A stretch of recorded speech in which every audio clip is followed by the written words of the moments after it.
Semuanya yang habis liburan gitu ya, yang mungkin habis jalan-jalan karena ini hari Minggu, yang macet-macetan, yang habis ketemuan sama teman-temannya, terus kadang-kadang ngobrol ya kan, kehidupan kita masing-masing, reunian, terus kita akhirnya saling membandingkan. Iya kan? Kadang-kadang kita udah nikah gitu ya, terus kita membandingkan dengan mereka yang masih single. Kayaknya kok hidup lebih enak dulu ya nggak sih? Ketika masih single sebelum nikah. Ada juga yang sudah menikah, sudah punya anak, mereka membandingkan dengan saat mereka belum punya anak. Ini relate ya dengan salah satu pertanyaan dari teman kita.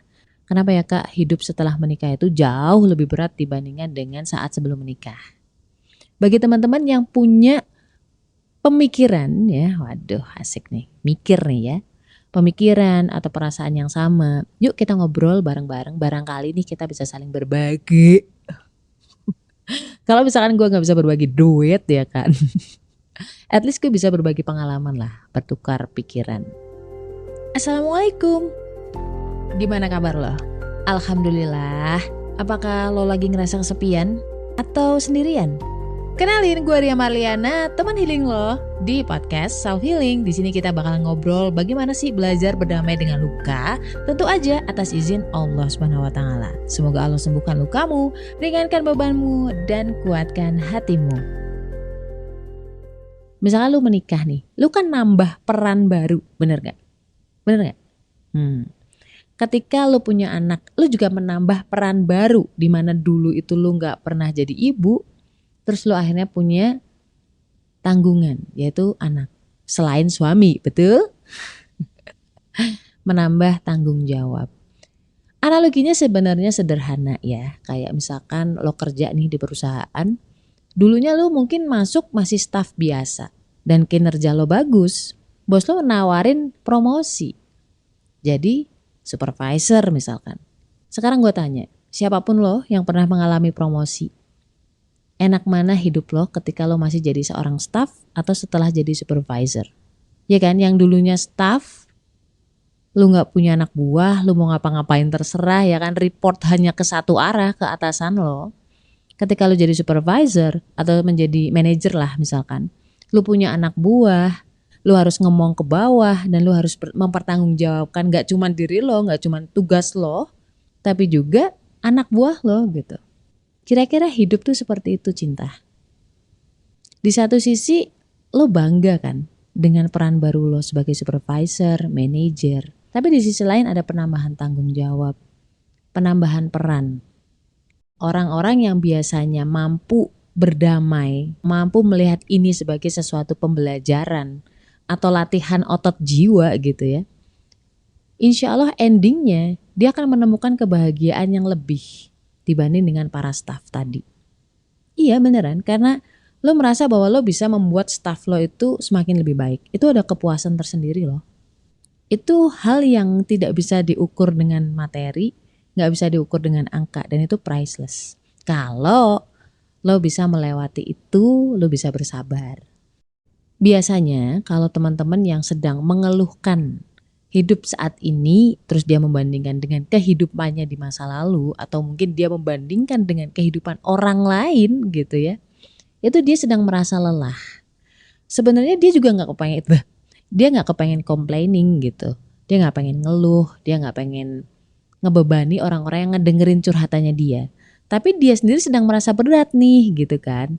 Andai kata jiwa bisa digambarin nih dengan analogi, itu seolah-olah di pundaknya dia tuh lagi banyak batu, beban, tas punggung, gendong sesuatu yang mungkin udah lama banget ya.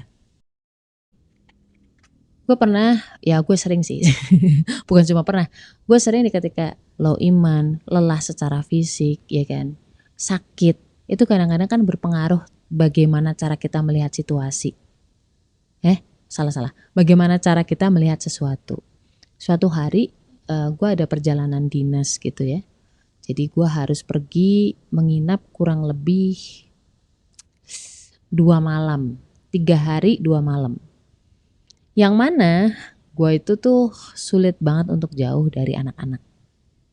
Beneran, karena bahasa kasih gue adalah bahasa quality time sama physical touch. Harus deket secara fisik gitu loh. Kalau LDR tuh kayak kesiksa banget. Padahal mungkin anak-anak gue malah seneng ya kalau nggak ada gue. Nah suatu ketika nih gue diantar ke stasiun karena gue berangkat pakai kereta. Malam hari jam 10 malam gue sampai sana. Lalu anak-anak gue dan juga suami gue pulang ke rumah. Nah dalam kondisi udah ya Allah nggak karu-karuan, udah zikir gitu kan, ya Allah titip anak-anak, titip suami kayak gitu. Gue duduk di tempat tunggu kereta gitu ya. Udah dingin, kena angin malam, sendirian, udah nggak ada mood untuk ngobrol dengan siapapun. Tiba-tiba datang nih ibu-ibu dengan cerianya gitu ya. Kalau dilihat sih kayaknya usianya di atas gue. Kita ngobrol ya basa-basi dulu, lama-lama kita ngobrol agak serius. Gue juga heran ya ketika si ibu ini tuh dengan mudahnya cerita tentang keluarganya, tentang background mertuanya ke gue. Dia cerita kalau dia itu mau pergi ke Malaysia. Kaget lah gue ya. Karena kan sebelumnya dia cerita kalau dia punya anak. Lah bu, anaknya ditinggal. Iya mbak, ya gimana lagi ya gitu kan. Anak pertamanya dia kelas 1 SMP, anak keduanya kelas 1 SD, dan anak yang ketiga itu baru usia 2,5 tahun. Otomatis nih gue refleks tuh memposisikan gue di posisi ibunya. Aduh ya Allah, gak sanggup kalau gue. Tapi si ibu ini tuh kayak menceritakan itu dengan ceria. Sampai di titik dia cerita gini, ya mbak tadi suami saya itu nangis ketika mau nganterin saya ke sini gitu. Tapi saya bercandain aja. Lah ngapain kamu nangis mas? Wong di rumah juga kita biasanya berantem. Ya biar gak sedih aja mbak gitu. Kan jadi gimana gitu ya mbak kalau misalkan dianya sedih, saya juga kelihatan sedih kan jadi tambah berat ninggalinnya. Padahal saya juga ninggalin bukan karena keinginan saya, tapi karena terpaksa kondisi keuangan sudah mepet. Saya mau ke Malaysia ke majikan saya yang dulu. Alhamdulillah masih mau nerima. Ya nanti ngumpulin modal mungkin 6 bulan atau setahun nanti pulang. Saya juga gak pernah kebayang mbak ninggalin anak-anak. Berat banget. Tapi untuk saat ini memang ya cuman ini yang saat ini bisa saya lakukan gitu.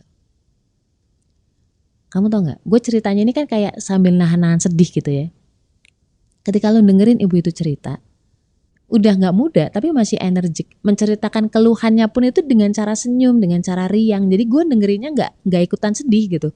Cuman justru karena dia seperti itu, gue tahu dia menutupi kesedihannya. Gue tahu dia sedang menghibur hatinya, ngayem-ngayemin hatinya. Itu justru di mata gue itu makin nelangsa gitu.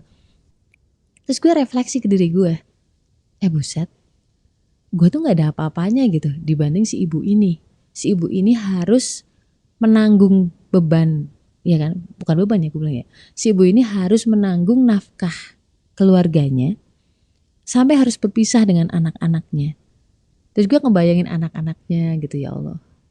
Aku cuma bisa doa ya Allah semoga mereka semua sekeluarga dikuatkan, dikumpulkan, dan diberikan takdir terbaik. Kalau gue cuma ke Surabaya doang ya kan.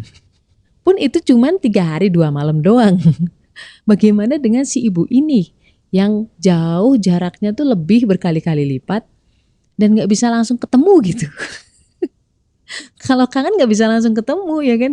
6 bulan, setahun, gak semudah itu untuk balik.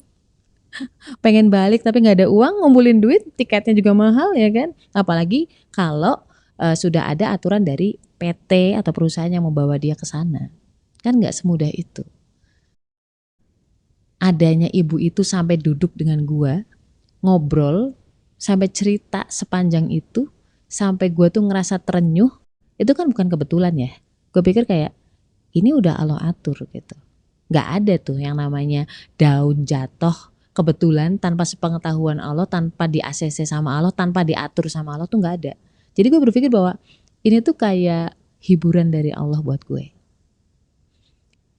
Jadi kadang-kadang ketika gue merasa berat, mungkin teman-teman juga bisa seperti itu ya. Kita lihat orang lain yang jauh lebih menderita dibanding kita lah. Dan jangan berhenti di situ doang. Coba doain mereka. Karena ketika kita berdoa kepada saudara kita yang lain, di mana mereka nggak tahu, itu kata Rasul tuh, malaikat akan mendoakan balik kepada kita dengan doa yang sama. Coba cari hadisnya deh, ada kok. Sebuah sunatullah, hidup itu makin kesini pasti tambah berat. Sama seperti usia kita, makin kesini itu tambah tua. Nah, kita akan merasa berat pertama karena kita menganggap itu sebuah beban.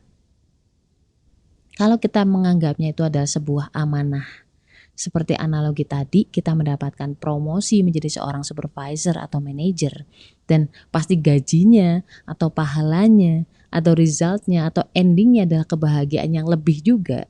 Insya Allah tuh kita bisa lebih ringan.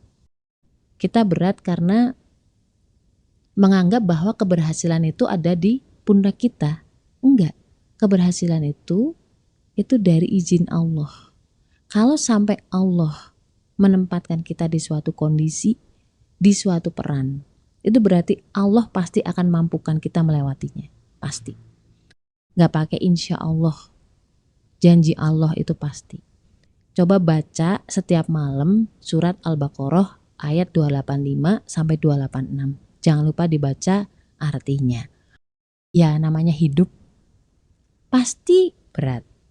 Hidup itu aja tuh berat. Ya kan? Dulu ketika kita SD kita menganggap bahwa TK lebih mudah, ya kan? Ketika SMP kita menganggap bahwa SD lebih mudah. Ketika kita SMA kita anggap SMP lebih mudah. Ketika kita sudah kuliah kita menganggap SMA lebih mudah ya, lebih have fun. Lalu ketika kita bekerja kita menganggap bahwa dulu sekolah lebih mudah, lebih menyenangkan, ya kan?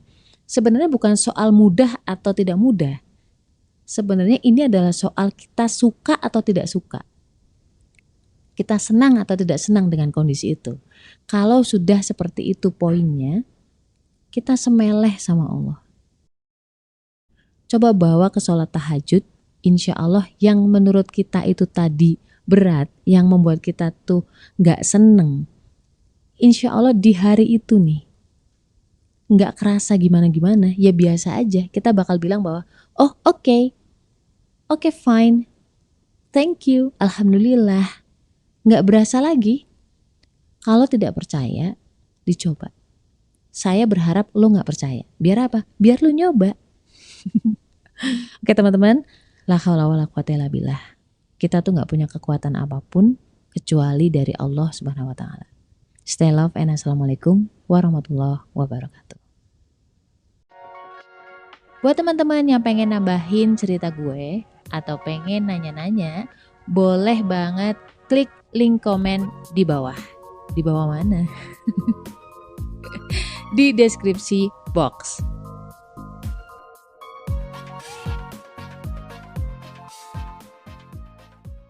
Kenapa rata-rata golongan darah B itu sulit menghafal? Yang biasanya sulit menghafal kata per kata, dia itu bagus di analisis atau logika. Dia nggak akan concern dari kata ke kata atau redaksional bahasa, karena ngacak juga ngomongnya.